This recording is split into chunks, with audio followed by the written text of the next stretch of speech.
Benjamin Netanyahu says Iran will pay for its missile attack, while Tehran threatens a crushing response if Israel hits back. Bombs, bullets and missiles in Gaza, Lebanon and Israel. Is the Middle East inching closer to full-blown war? And let's bring in our guest from Tel Aviv. We are joined by Dan Perry, who's a journalist and author of the book Israel and the Quest for Permanence. In London is Roxanne Farmanfarmian, who's a professor of modern Middle East politics at the University of Cambridge. And in Berlin is Julian Barnes-Dacey, who is the director of the Middle East and North Africa programme at the European Council for Foreign Relations. Hello all. Dan, I'd like to start with you, if I may, Dan Perry in Tel Aviv.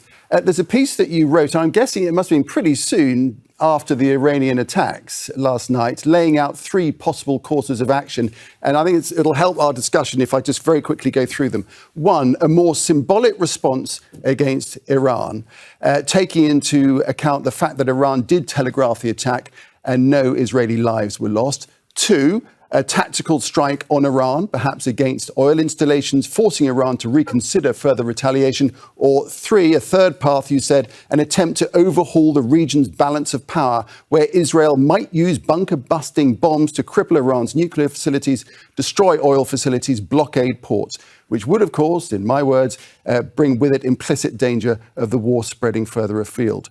Of those three, Dan Perry, which do you think is the most likely? A lot depends on what happens behind closed doors in talks with the Americans, who, despite protestations, I think are pretty closely aligned with Israel and probably coordinating with Israel. If the Israelis extract from the Americans a credible promise of a paradigm shift vis-a-vis Iran and for support in their project to eliminate the Hezbollah threat in Lebanon, which I think, frankly, is a favorite to Lebanon, then they might suffice with a symbolic response. Note that of my three, I really discount the possibility of zero response because the feeling is strong in Israel that you just can't absorb 200 ballistic missiles, one of the most concentrated missile attacks, I think, in history of warfare, and do nothing. Not only because, of schoolyard infantile notions of petty revenge, but because doing nothing would encourage further such aggression. I understand there's a war of narratives here, but from Israel's perspective, Iran has no business surrounding it with proxy militias, fomenting so much chaos on its borders, or firing rockets at its major cities. So Israel feels aggrieved, and when a country is aggrieved, they might react badly. Roxanne Farmanfarmian, when Iran made the calculation to fire those missiles yesterday, they will have tried, you assume, to make an educated guess on Israel's likely response. How do you think they think Israel will respond? Well, I think they were very calculated in being sure to avoid civilian casualties. I think that's been one of the reasons why in this war Israel has been condemned for the way that it has conducted this war, is the degree of civilian casualties. So Iran has attempted to distinguish its actions as quite different than Israel's. And I think that it has also calculated not just Israel's response, but the way that the other Arab neighborhood would respond. In other words, those that are in the Gulf, Turkey and Egypt, for example, which are little by little what Iran hopes are coming together to create an Islamic front, if you will, against the attacks by Israel in both Lebanon and on Gaza. And you wanted to jump in.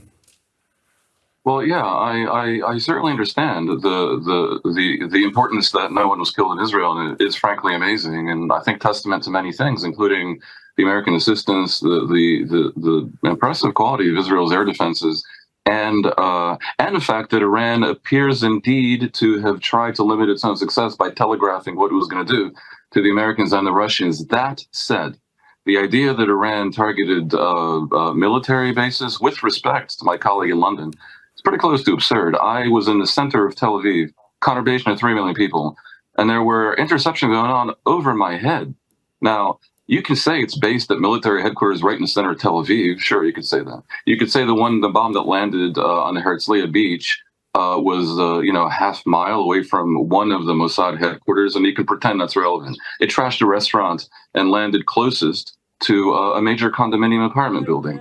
There's no way you can say they targeted only military bases. This comes to the backdrop of Israel feeling more confident and aggressive, I think, than at any moment in the course of this conflict in terms of its ability to go after Iran. Obviously, we've seen them take serious measures against Hezbollah, in many ways decapitating the top leadership of the movement. And there's a real sense, I think, coming out of Israel that this is a moment to remake the region. And by that, they mean really striking Iran in a more powerful way that knocks out their strategic capabilities. And I think the danger is that the Americans seem to be on board with this. We saw an article in Politico yesterday in which senior Biden administration officials were seemingly encouraging Israel along these lines. And I'm very worried. I think this is a very dangerous illusion. We've seen multiple attempts over the last 25 years to remake the Middle East.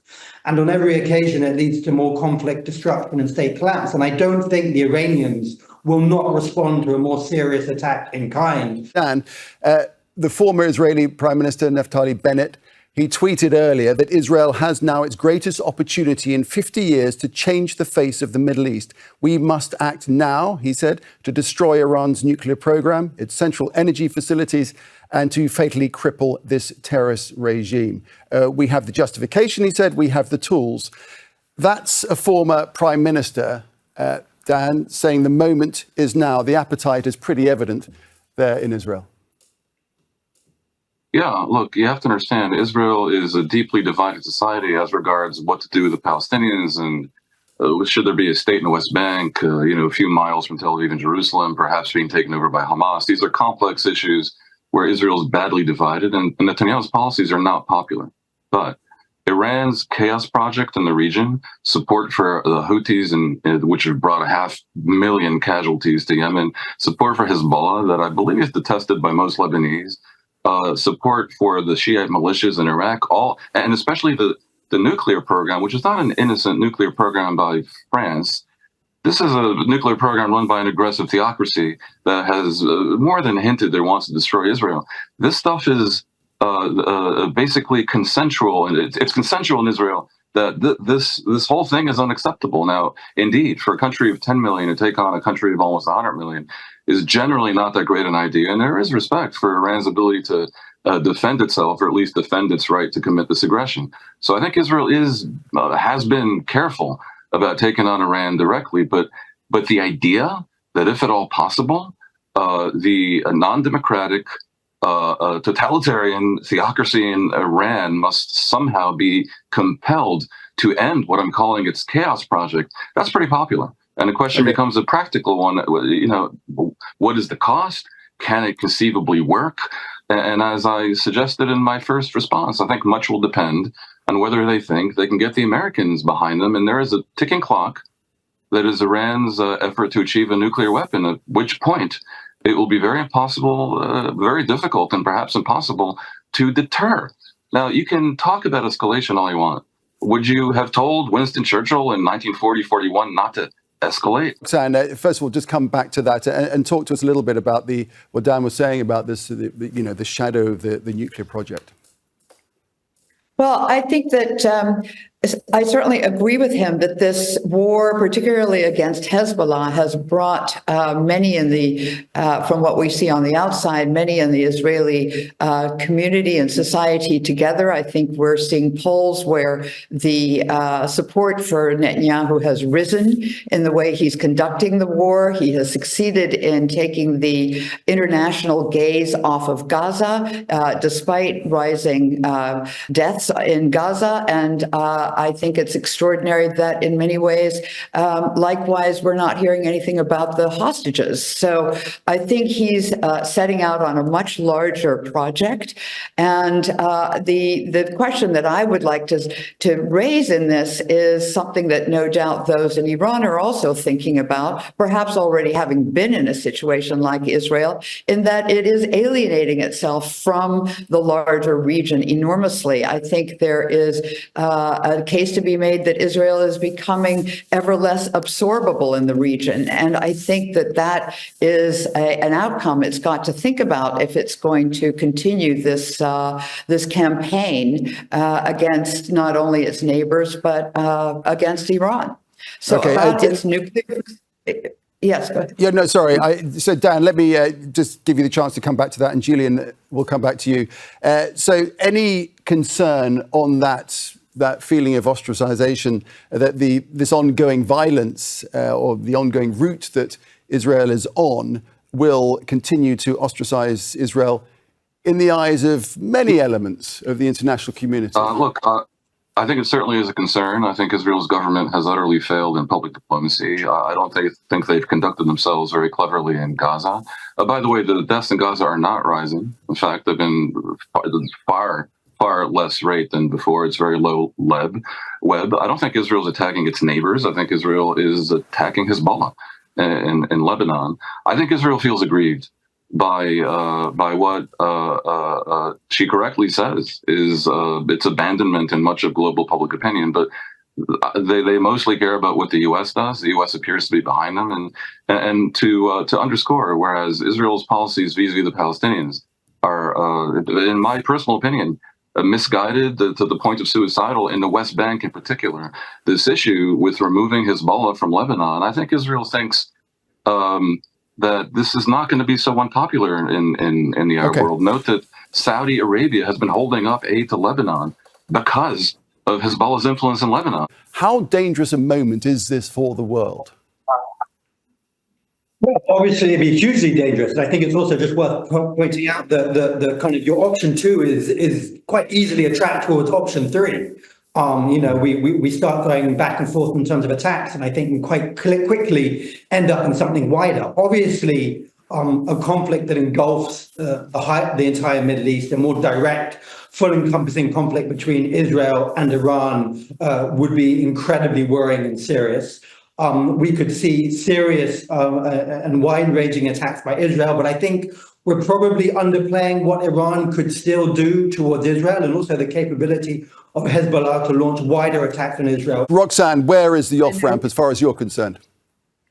Well, one of the things I wanted to mention was there's also something that the foreign minister from Canada mentioned yesterday, that there are 2 other great powers that should possibly be more involved. And I would say Russia already is more involved. The Russian prime minister visited Iran the morning before the launch of its missiles against Israel, saying that Israel should not get involved in Lebanon, it should withdraw. And so it's obviously beginning to use its voice in terms of discussing this region. This could really become, for the first time, I'm seeing that this could become considerably larger in scope. Dan Perry, both China and Russia have a strategic relationship, of course, with Iran, and they could easily get swept up in all of this, and that has very serious implications, doesn't it? Look, I certainly agree that if Israel does a big action in Iran and the result is an even bigger action, the U.S. gets pulled in, it has interests all over the Persian Gulf. China and Russia could be tempted to up the ante with Taiwan and Ukraine, and you're looking at possibly World War III. I don't, in any way, am I not sanguine about all this? I personally hope that Israel does my option 1 and responds symbolically, but because it can't do nothing. But I also have written in the past that the world needs to stop tolerating the Iran chaos project.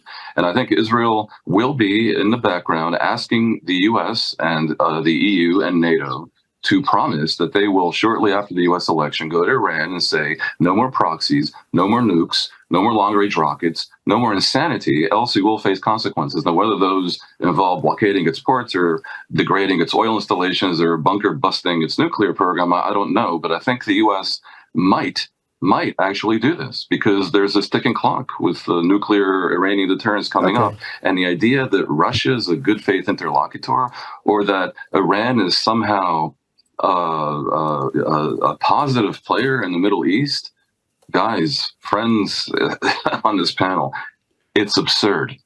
Gaza and the ongoing conflict there is the core of this ongoing problem. Whether we like it or not, the solution towards a regional de-escalation is a ceasefire in Gaza. We then obviously have to deal with the wider implications, the challenges and threats posed by Iran and its regional partners. But the first step, I think, is to rein in Israel's escalatory actions in Gaza. It is the one that is now taking the fight to Hezbollah in Lebanon in a more escalatory fashion. And I think until Biden is prepared to put Netanyahu on that pressure, under that pressure, we aren't going to see an off-ramp. So Roxanne, diplomacy has abjectly failed on Gaza so far. So in your view, as you observe this situation and the danger that it presents, do you think that the United States is capable, if it has the will, of dissuading Benjamin Netanyahu from this course that he seems determined to pursue? Well, up until now, nothing that the United States has suggested or appeared to be promoting has been adopted by the Israeli government. Certainly no ceasefire plan. And although Biden has frequently noted that he's been working tirelessly to find a diplomatic solution, I think that it's clear there hasn't been one that has even been tried. So I think the result at the moment is to show that the United States either doesn't have the influence or it is lacking the will. And I think that in some sense we can see the second part as much at play, that it's an election year. It is not in many ways in the interest, certainly of the Kamala Harris and Biden administration to take strong steps at this point. Dan Perry, on the US election, there's not long to go till that happens. Is this how you think it's playing out in Netanyahu's mind? Yeah, I think he certainly has time to act until then, because the U.S. is terrified of a major escalation, so they might go along with a minor one. They don't want to be seen as fighting with Israel. That would harm them with Jews in Pennsylvania and elsewhere. They don't want to be seen as too much supporting Israel in an escalation. That would harm them with Muslims in Michigan. So it's a total wedge issue in the U.S., and the U.S. would like for all this to go away.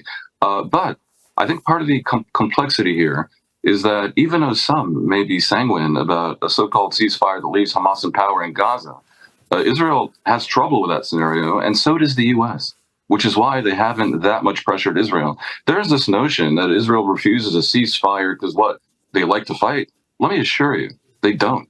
The issue is they're in a pickle, and they're not sure what more to do to get Hamas and Hezbollah to go away. Now, both of these groups are funded and goaded by Iran, and therefore Iran is very much involved in the aggression against Israel. It's complicated, and there's not a lot of rights and wrongs here. But I urge us to not be naive about groups like Hamas, Hezbollah, and the Houthis. These are not good guys who want peace. So we have a problem, and it requires cleverness and strategy and maybe some human decency as well. Yes, the complexity is very, very real. We're out of time. The coming hours and days will indeed be very telling. But thank you all for joining us. Thank you to our guests, Dan Perry, Roxanne Farman-Famian, and Julian Barnes-Dacey.